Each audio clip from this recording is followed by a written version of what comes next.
So it's my pleasure to welcome you tonight to the weekly Dharma Gathering. My name is Ashley Dinges, and I am one of the co-founders and hosts of the weekly Dharma Gathering. Tonight's session will be led by Dr. Jasmine Syedullah and is titled Feeling Ourselves, Decentering Whiteness. Jasmine will lead us through a guided meditation, a Dharma talk, and then we'll close with a Q&A discussion.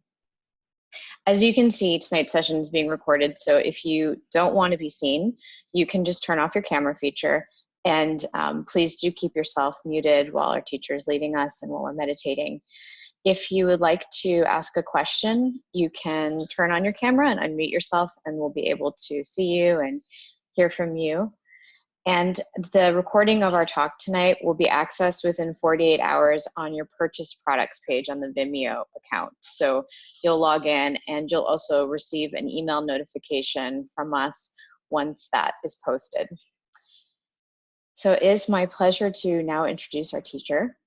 Jasmine Syedullah is a Black feminist political theorist of abolition, as well as a co-author of Radical Dharma, Talking Race, Love, and Liberation. She's currently the visiting assistant professor of sociology at Vassar College. Her current research intervenes in the field of political theory to ask how the carceral logics of modern freedom are challenged by captive Black women's demands for abolition. She roots her Black feminist theory of abolition in the 19th century writings of anti-slavery abolitionist Harriet Jacobs, namely the implications of her initial escape from slavery documented in her 1861 slave narrative to the tiny garret space she refers to as her loophole of retreat. With Jacobs as its foundation, her current book project, If Home Were a Loophole, Fugitives of Domestic Violence and the Unfinished Work of Abolition, brings 19th together with 20th century abolitionist struggles against slavery and incarceration to better understand how women's defense against the surveillance, policing, detention, criminalization, and punishment of everyday practices of self-making pose challenges to the kinds of relationships to racial capitalism by which they are bound. She holds her PhD in politics with a designated emphasis in feminist studies and a history of consciousness from UC Santa Cruz, and a BA from Brown University in religious studies with a focus in Buddhist philosophy. It is my pleasure to welcome Dr. Syedullah this evening. Please teach us, please guide us in meditation, and we're so lucky and happy to have you with us this evening. Ashley, it's a pleasure to be here. I'm so fortunate that you got the longer, more convoluted bio, but yes, there's a way more information in there than you probably need. And I'm currently in Africana Studies at Vassar now as a associate professor, no longer visiting as of July 1st. Yay. So I wanted to introduce myself. You can call me Jasmine or Dr. Sy. I am not a formal teacher, full disclosure. I'm a practitioner and have been sitting and learning from my practice in Sangha with teachers since I was about 20 years old.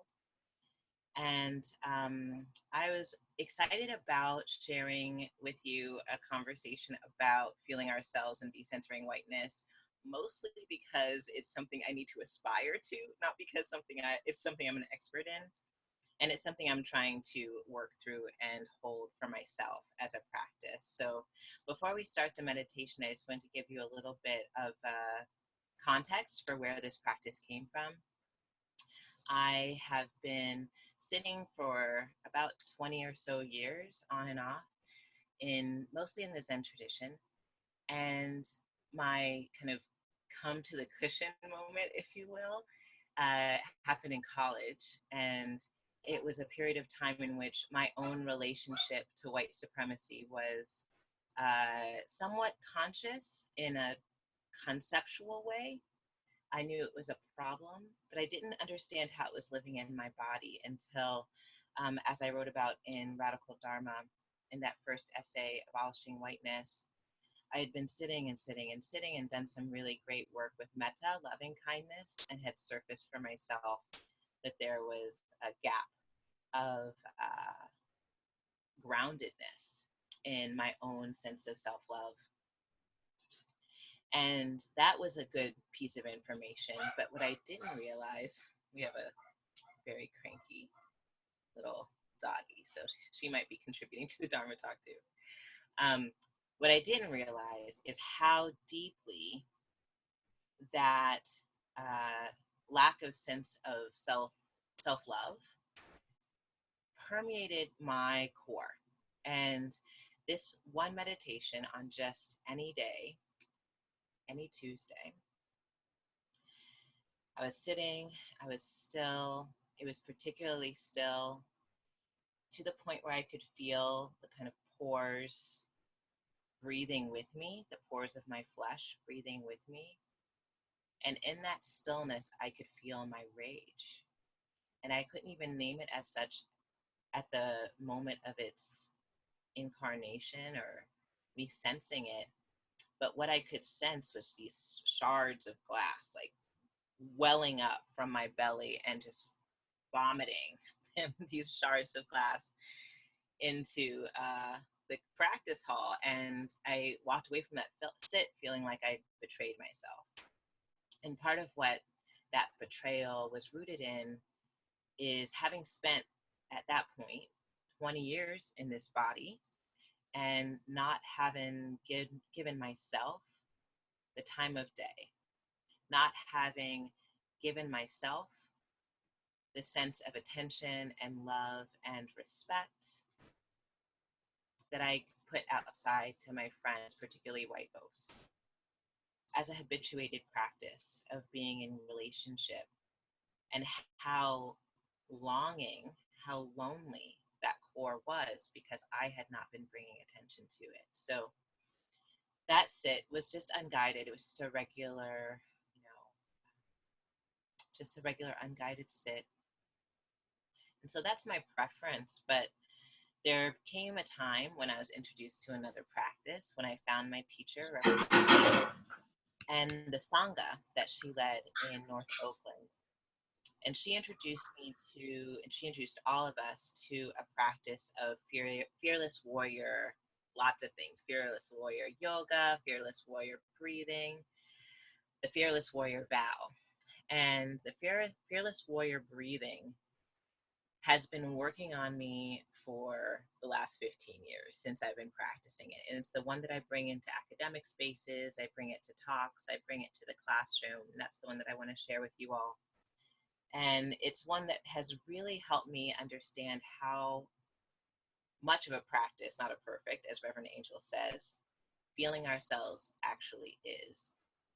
And as we begin to deepen into the practice of centering what really matters, riding the breath to the core of our being, what we find, what I found, is that when things from the outside disrupt that sense of relationship, or in my case, call me out in some way in which I feel triggered, whether that's through caretaking or microaggressions or whatever the case may be. Rather than contract, rather than go into isolation mode, rather than withdraw, this practice has taught me to offer a breath, offer an out breath, and breathe into the moment and become present to it rather than constrict myself, contract, withdraw, and disappear. How do I stay present? This is what I'm practicing. How do I stay present to myself in the midst of moments that would seek to pull me outside, that I'm habituated to being pulled outside of myself? And so this practice is called warrior spirit breathing. And it begins by just taking a comfortable seat. So I'll invite you to take a comfortable seat.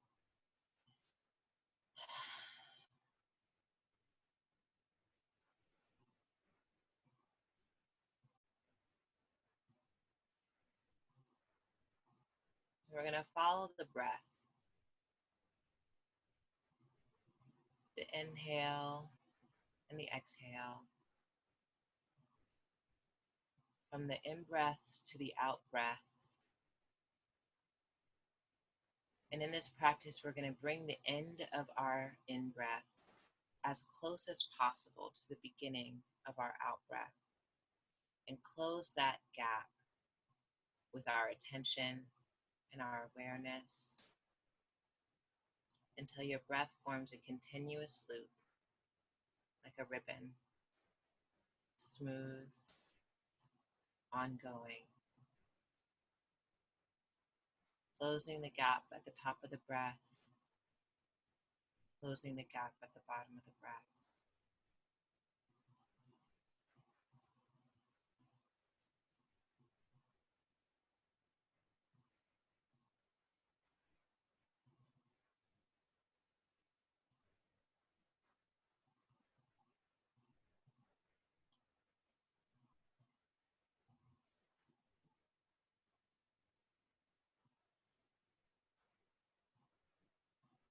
At the sound of the bell, which will sound like this,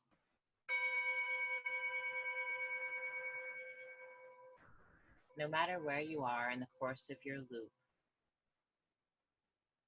hear the sound of the bell as an invitation to release fully with an aspirated sound that sounds like the ocean. It'll sound like this.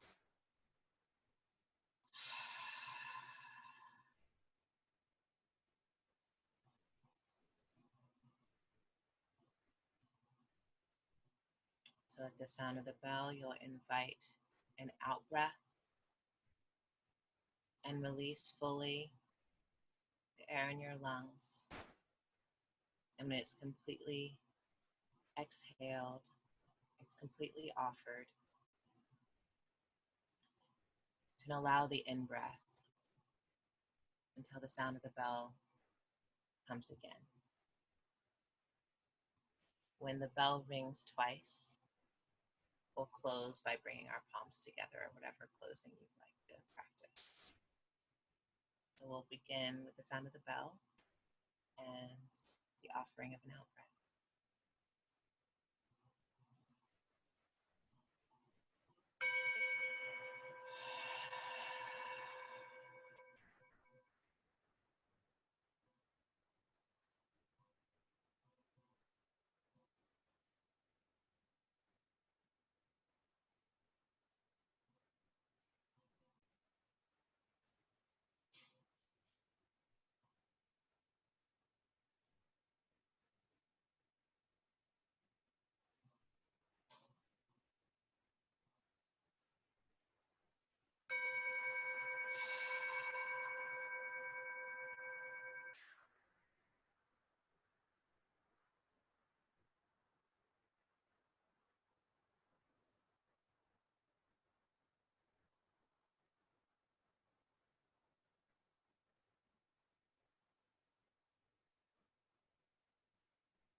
Thank you.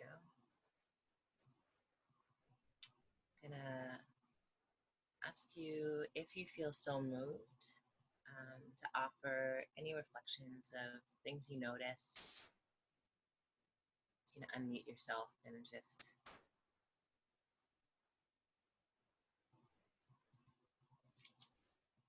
let me know. Those of you who are with me in real time.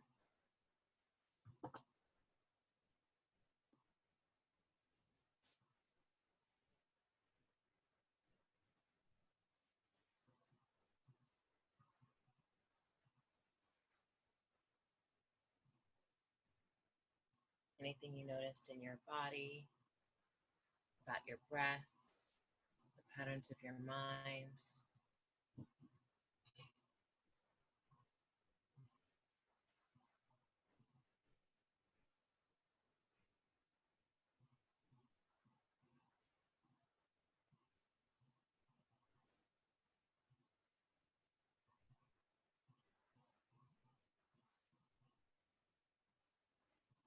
Emma, I can see your mouth moving, but you're muted. Oh. Hi. Hey, how's it going? Good. I'm here with Renee and Rachel too. Hi. Hey, Renee and Rachel. Hi. We were all just together at a retreat in Shambhala Mountain Center, so awesome to see your faces again. Yeah, you too. See yours too. I noticed that it felt like forceful at first, and then I felt a little bit like Pavlov's dog, like waiting to release. Like I wanted to release more. So kind of waiting for the bell. Yeah. Even though you were inhaling and exhaling, in breath, out breath, maybe not quite fully enough. Yeah, like that felt more regimented. Like I wanted to limit it, and then the like was really more of a release for me. Oh, that's great. Yeah. Emma, either of the other two of you want to offer observations?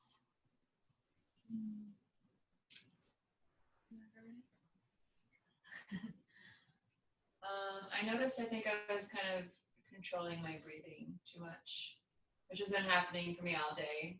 Like when I get anxiety, I'm trying to control my breath instead of just let it happen. So I was kind of still dealing with that pattern happening, but it did feel like a relief to actually make sound and release it that way.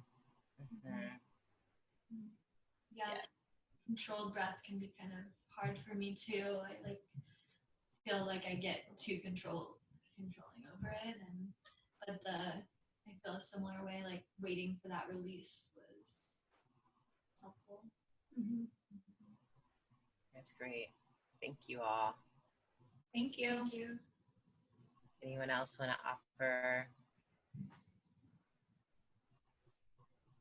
observations, things that they noticed?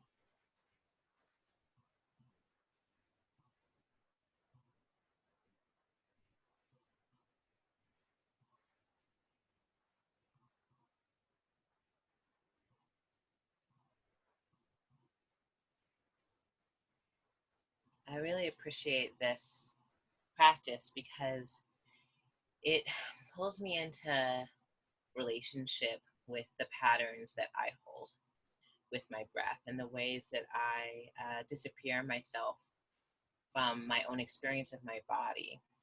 And so even just dropping into that loop is informative. And as Ashley mentioned, one of the things that I sit with and think with in my academic life is the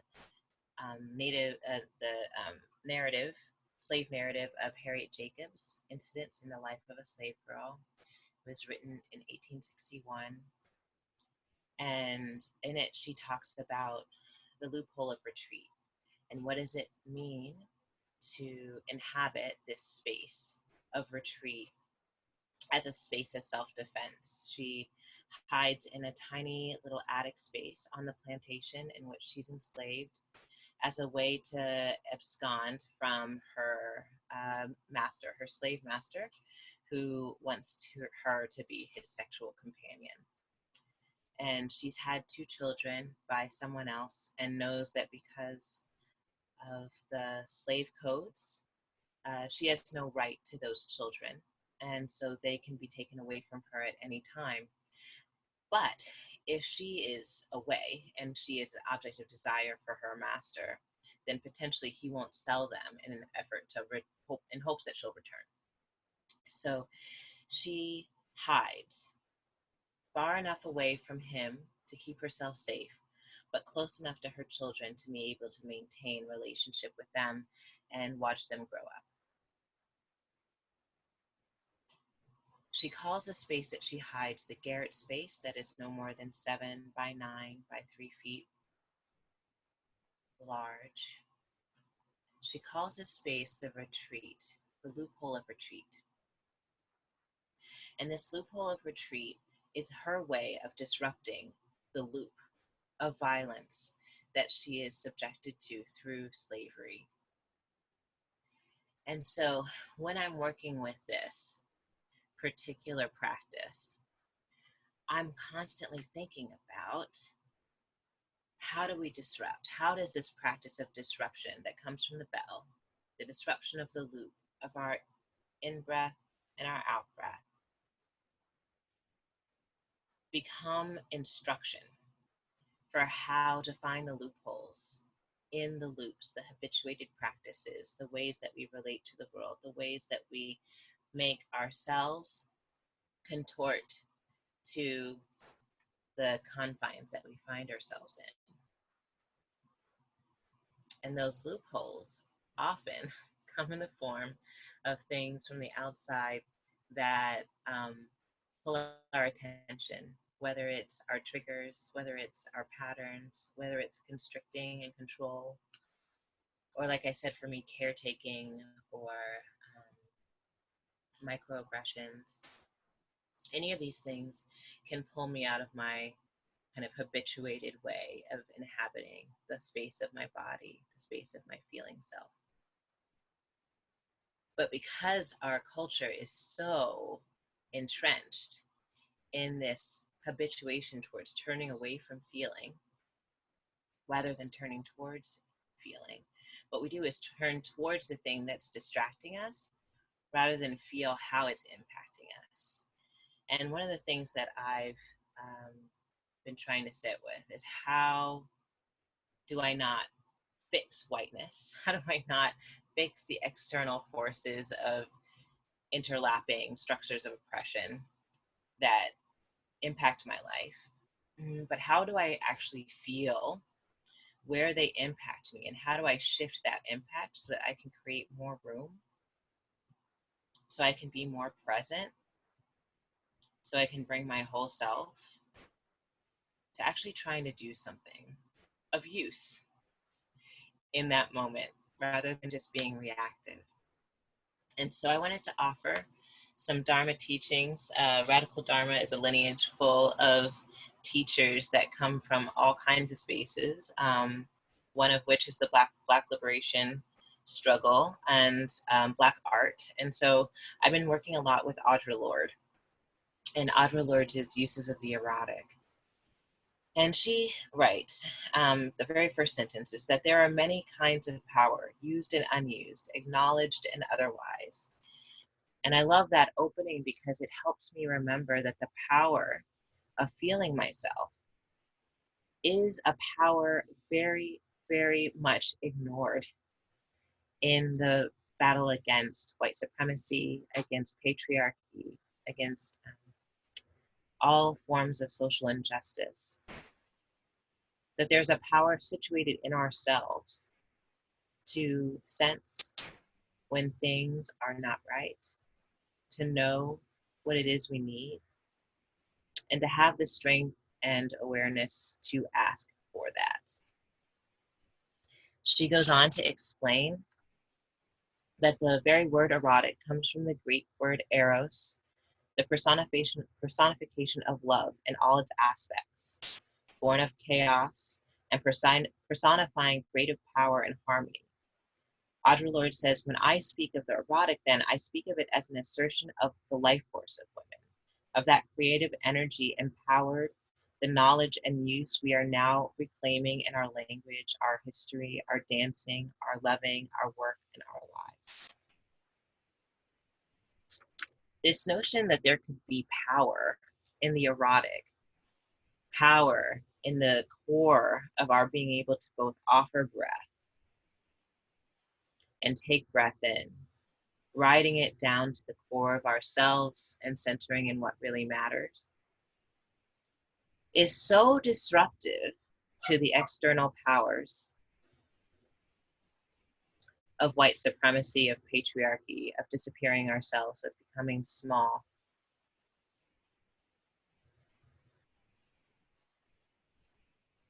That it can actually be very hard to access. It's exactly what we tend to feel cut off from, that I've been feeling cut off from.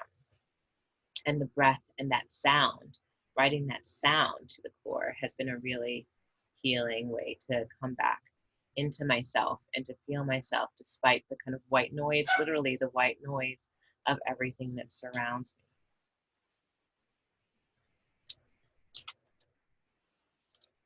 So Audre Lorde writes, when we look the other way from our experience, erotic or otherwise, we use rather than share the feelings of those others who participate in the experience with us.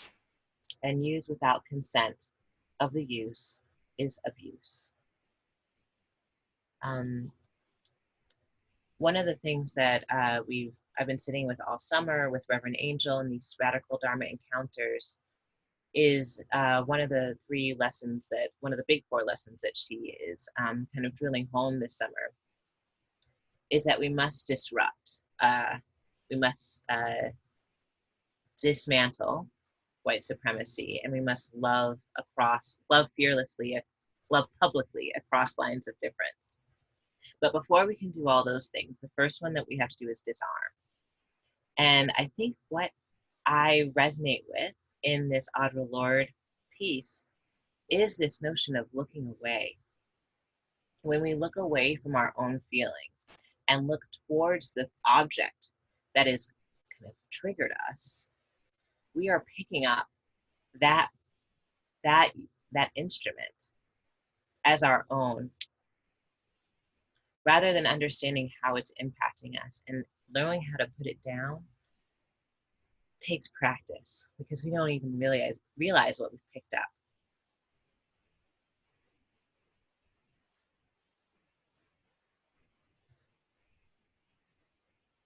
She says our erotic feelings must be recognized. But within the Euro-American tradition, this need is almost always characterized by a simultaneous looking away, a pretense of calling them something else, whether a religion, a fit, a mob violence, or even playing doctor. This misnaming of the need and the deed give rise to that distortion, which results in the abuse of feeling.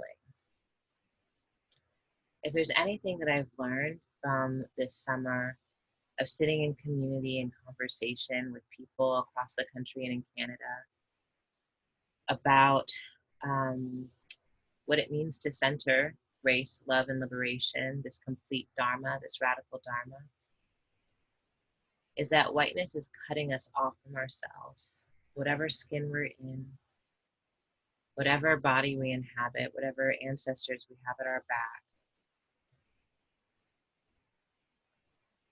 Part of the tragedy, part of the violence of whiteness is that it's turning us away from ourselves.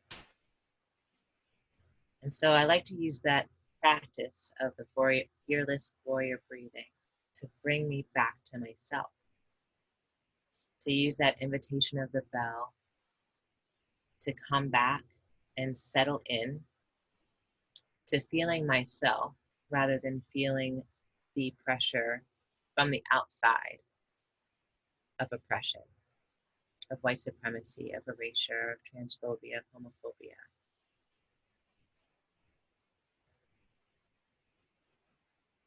One of the Radical Dharma 5 that we've also been teaching at all of these encounters all over this summer is number 4 is prophetic praxis. And the way that I talk about prophetic praxis is telling the time. What time is it? How do you know what time it is? The way that we tell time in this society is often dictated by things that have nothing to do with what really matters to us. They have to do with our desire to satisfy our basic needs for food, shelter, and health. Taking care of ourselves, taking care of each other. We have to do certain things at certain times. But there are things that we have to do, and there are times in which we are moved to do them in that require a different sense of knowing what time it is. That requires being able to feel ourselves, being able to ride the breath down to the core of ourselves and center what really matters. Name that for ourselves, own that for ourselves, and act on it with the fullness and presence of whatever we are able to bring to that moment. Speaking the inconvenient truth, disrupting things as they are, and telling the world what is, rather than speaking about the future or trying to be a conduit for the divine. What I'm really centering when I think about prophetic praxis is this ability to tell it as it is. Read the writing on the wall and disrupt that kind of habituated conditioning of our past that shields our ability to see the present and be present to it with our full selves. In this moment, it can be really scary. It can be really scary to disrupt the world as it is because the consequences can be so dire. But what I'm finding is that most of that fear comes from a sense of isolation and being alone. And the more of us who are able to not just drop in, not just center in what really matters, not just feel ourselves, but become brave enough to create spaces, comfortable enough to be uncomfortable with presenting that self, those feelings in the company of others. The more we are able to do that, the less pervasive those systems of external oppression will be able to determine what time it is, how we feel about ourselves, and how we should conduct ourselves in relationship with each other. In order to decenter whiteness, the conditioning, the culture, the principles and practices and protocols of whiteness, we have to feel ourselves. We have to feel what time it is, own it, embrace it, and act from that sense of knowing in order to broaden into relationship with ourselves and with each other in an unapologetic way. And as I wrote in the book, it might get messy, but we do have the tools. We do have brooms and rags. We have ways to wipe on and wipe off the smudge and myopia that's keeping us from seeing ourselves and feeling each other. So I think that's what I have to say for today. I think we have about 20 minutes for questions, if there are any. And thank you all for joining me in beginning to process what's been a series of 7 or 8 retreats this summer with Radical Dharma and leading spaces of conversation and practice for feeling ourselves and decentering whiteness in our practice of liberation.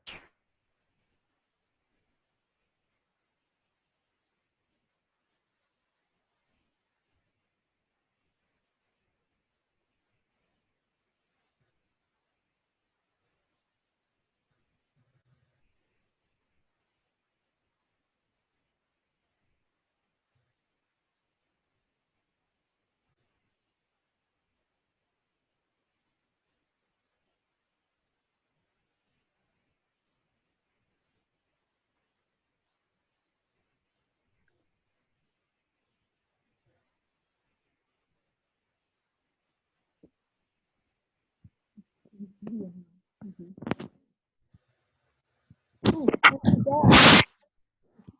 Hey, Jasmine.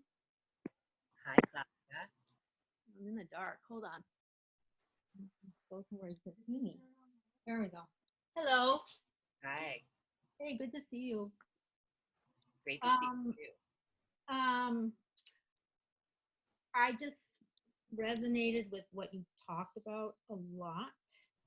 And I guess I wondered if you could talk a little bit more about the difference between like slamming up against the walls and what you're talking about. You know, resisting in a way that's, I don't know. Slamming up against the walls. Yeah, that's what it feels like. Resistance to white supremacy feels like slamming up against walls. I think there are ways of doing that that feel, maybe that's just what it feels like, but yeah.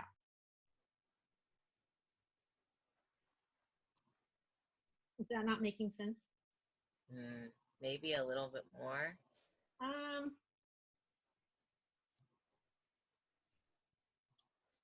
I think my experience is of feeling just curious and maybe reacting out of that in a way that's not necessarily as effective as being in a more powerful place, really, starting from a more powerful place. Gotcha. Yeah. Gotcha. Because right. Right. So Rev says it's a practice, not a perfect.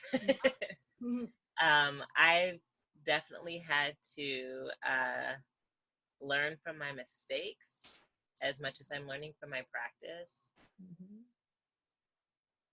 It's almost impossible to use this practice as a preventative measure for not feeling that full running into the wall.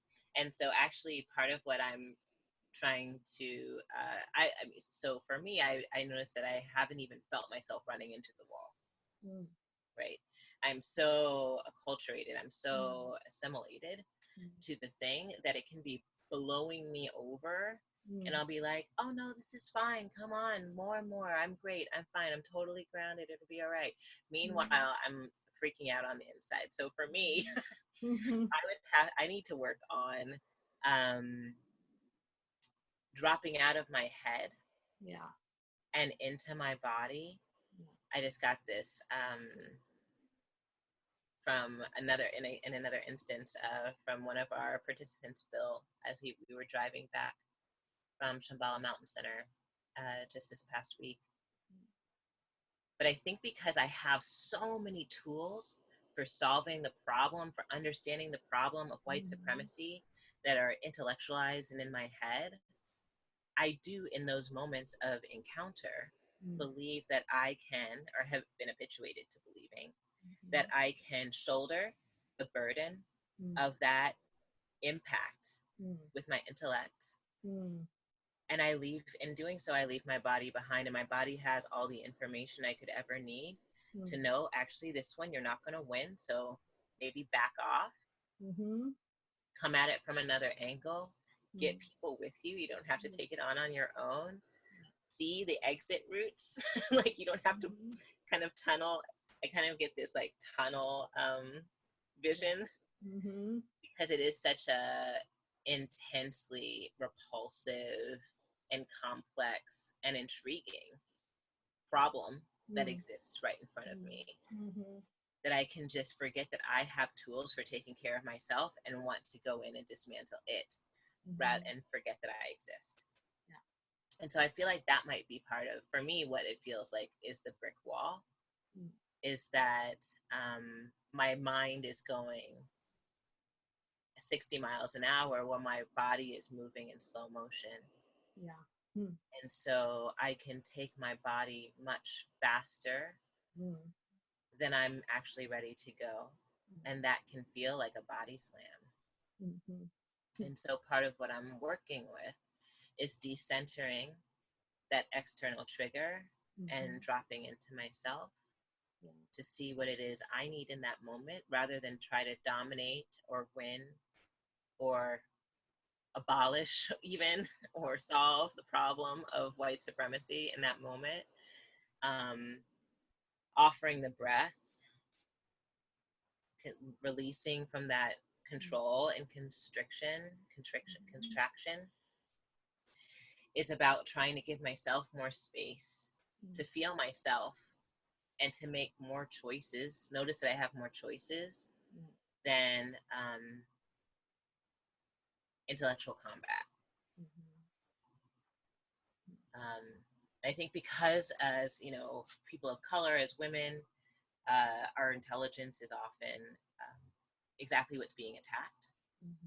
It feels good to counter with that tool, with that weapon.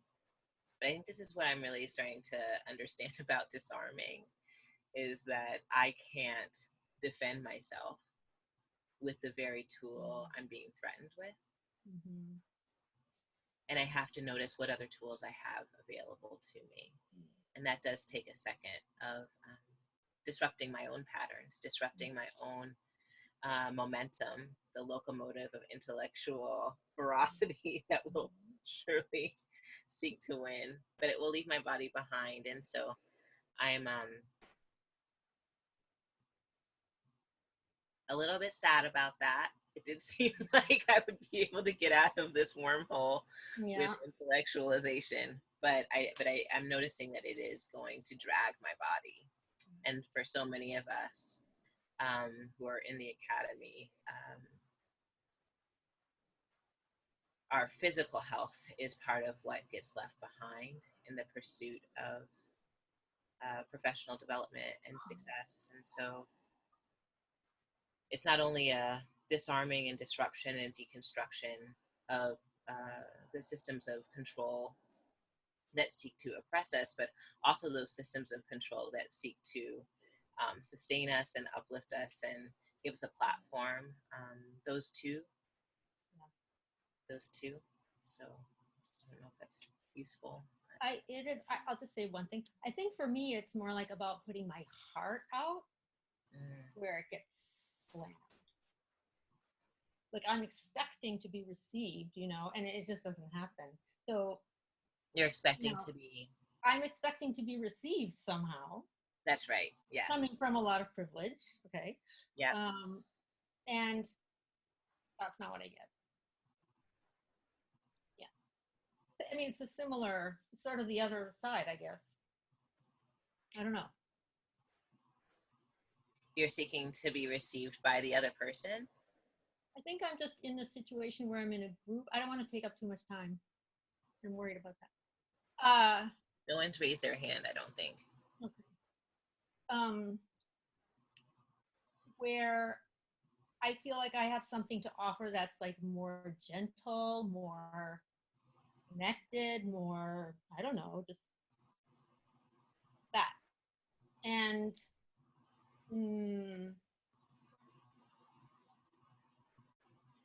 it's not really part of the space. It's, you know, academic space, right?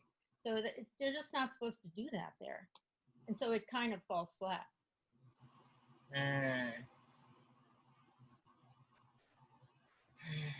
And that's the falling flat is the brick wall. Well, I think partly too, it's like, then I get frustrated and then I start to fight. Yes. Yeah. Yeah, sometimes I can shift the energy in those kinds of spaces just by dropping in and being present to myself. And sometimes I cannot. And again, noticing when I can and leaning into that is great. But then if it's not happening, and if I'm keep trying, I will exhaust myself and cause myself suffering. I think I actually broke out into hives in one faculty meeting one time because I was so frustrated and repressing so much. And at that point, it might just be important for me to take care of myself. Make myself more visible here. Make yourself a cup of tea. And let it go for the moment, because sometimes it's really impossible to shift the time around you, but you can shift the time for yourself. Yeah. Yeah. Thanks.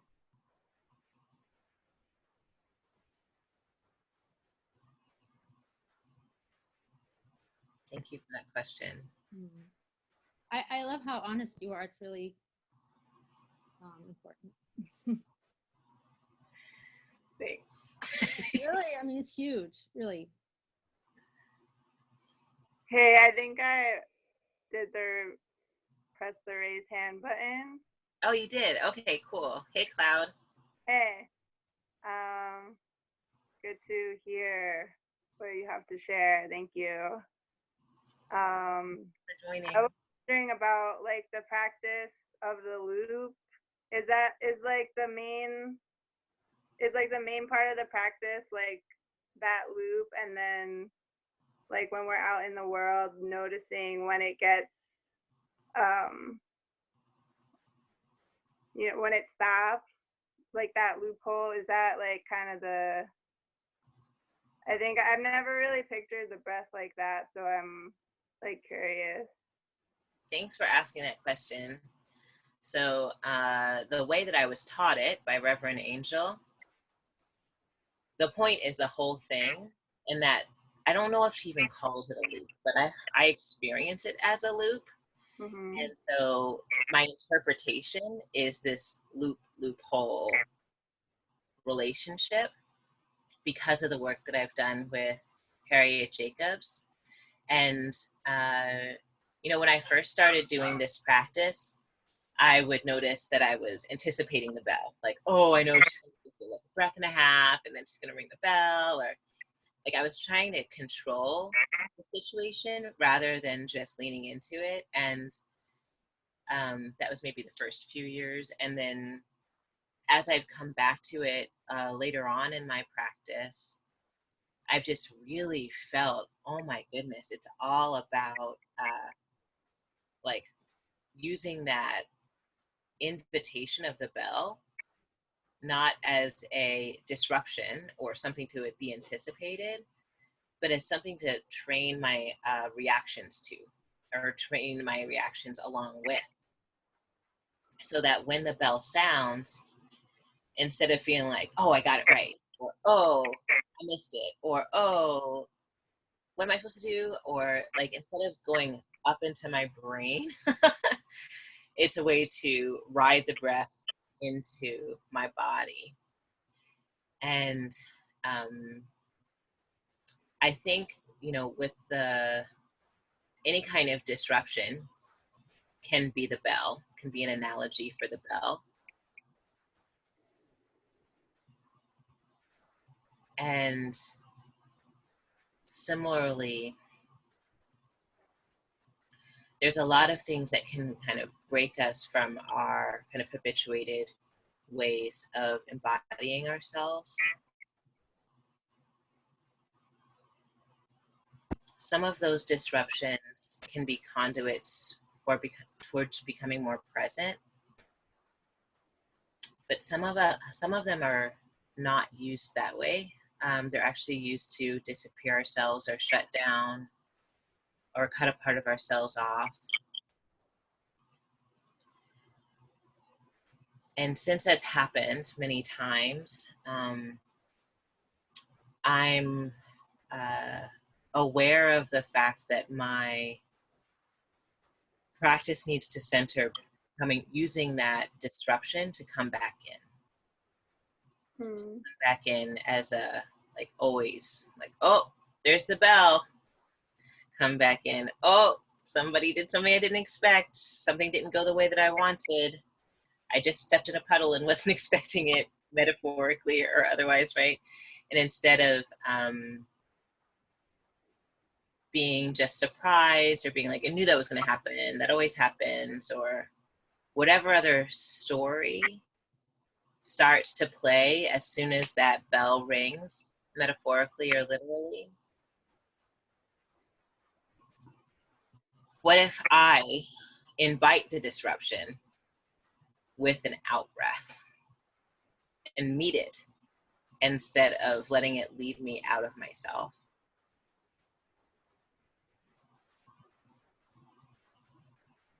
I don't know if that helps. Yeah. I think it makes sense, and it's just gonna require like more consciousness around it. And then seeing like where my own whiteness, where like what is my whiteness tied to, that's like pulling me also, because like those distractions or disruptions, I don't know, like I think a lot of them probably feel like they're mine. Exactly. Yeah. Yeah. Yeah, because the kind of identification with the trigger is so close. But if you feel that, I mean, partly it's even hard to just, I mean, you can't disrupt what you can't see, right? So if you don't even notice that you're being triggered, that might be like multiple layers down.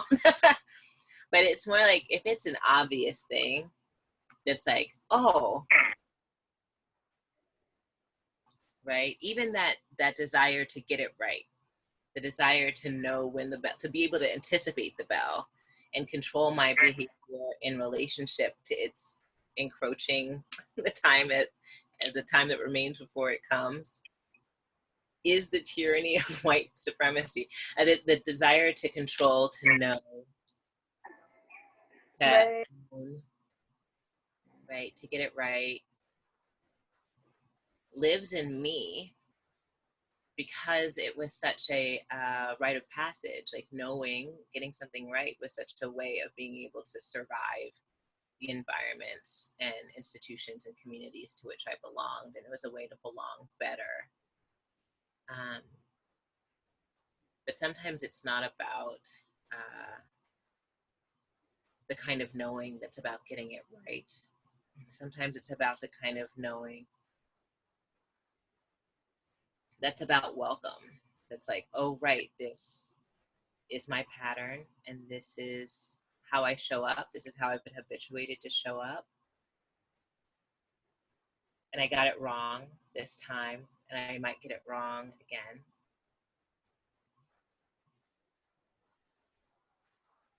But I'm watching myself now.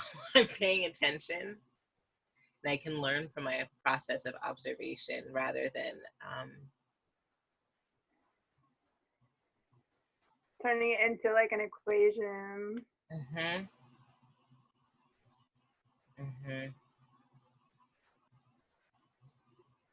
Cool, thank you.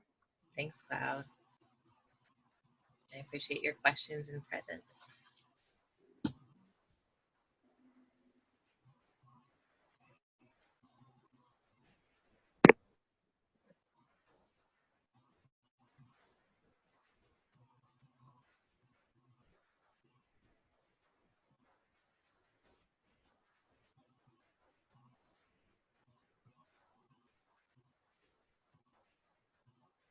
I'll just add, one of the reasons that I am dedicated to figuring this out, or practicing this rather than figuring it out, the reason I'm interested in practicing this is because I've spent a lot of time in racial justice spaces and anti-racism spaces, and spaces that are about critiquing white supremacy, that again and again center white fragility, really. Like, take care of white people's feelings rather than allowing us to, all of us, no matter what skin we're in, center what's happening in our bodies when we experience racism. And, unpacking our backpack of privilege, like Peggy McIntosh, or step up, step back, instrumentalizing our disadvantage in order to make it visible for those who have it, and evacuating ourselves of presence so that we can be pedagogical tools, teaching tools for others. a lot of these things are re-traumatizing to people of color, and they're actually re-traumatizing to white-bodied people also, because what they're doing is teaching us how to say the right thing or behave in the right way in order to solve the problem of racism rather than feel the injury. And we all are impacted by the mass injury, the trauma of white supremacy. And when we are asked to resort to kind of PC, political correctness, protocols of niceness, and sentimental ways of speaking to each other, what we bypass is the actual experience of racism in our lives. And if we can't feel it, we can't stop it. And if we can't stop it, it will continue, even in our efforts to undo it. And so it's not cute, it's not easy, and it's not painless. But I know that if I had not begun to feel myself, there's no way I could have become a part of this work, and I still have a ton of work to do in order to kind of retrieve the parts of myself that I had to give away or forget about in order to be a professor, be in the world as I am in myself. And so a lot of the work that I feel like this practice does is retrieval, like body retrieval. That sound, that breath, we can bring it into those spaces of ourselves that have been left behind, that we've disappeared, and breathe life back into them.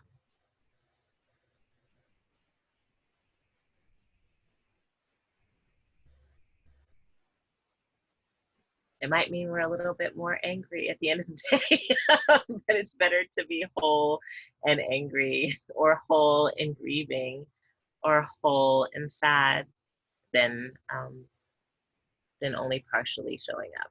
It looks like we have another message. Let me see.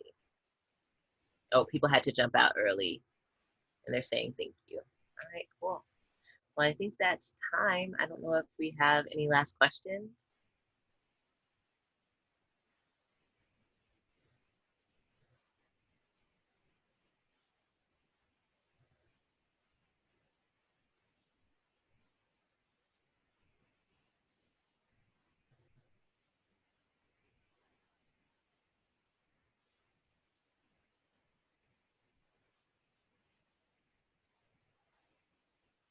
Ashley, are you coming back in to close us out?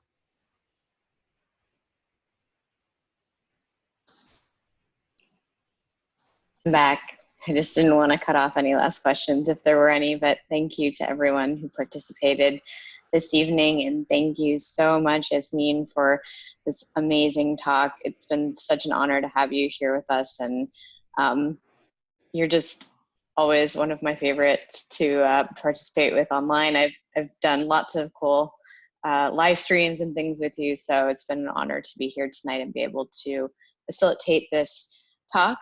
And for those of you who are here with us, you will be able to access this starting probably tomorrow, 48 hours after.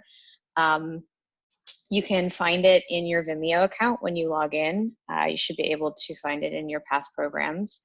And I also wanted to invite you all to join us next week. We do have these gatherings every week. I'm just pasting in the chat a link to check out more information. Next week we have Dr. Shantae Smalls with us again, also one of the co-founders of the Weekly Dharma Gathering, for their talk titled, "Am I Bullshittin' Relating to Others Authentically?" which should be a great time. So please join us for that.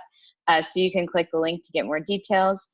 And you can always follow us as well on Instagram at Weekly Dharma, or on Facebook at Weekly Dharma Gathering. So thank you once again to our wonderful teacher, our wonderful participants, and we'll see you next time. Bye. Take care. Thank you.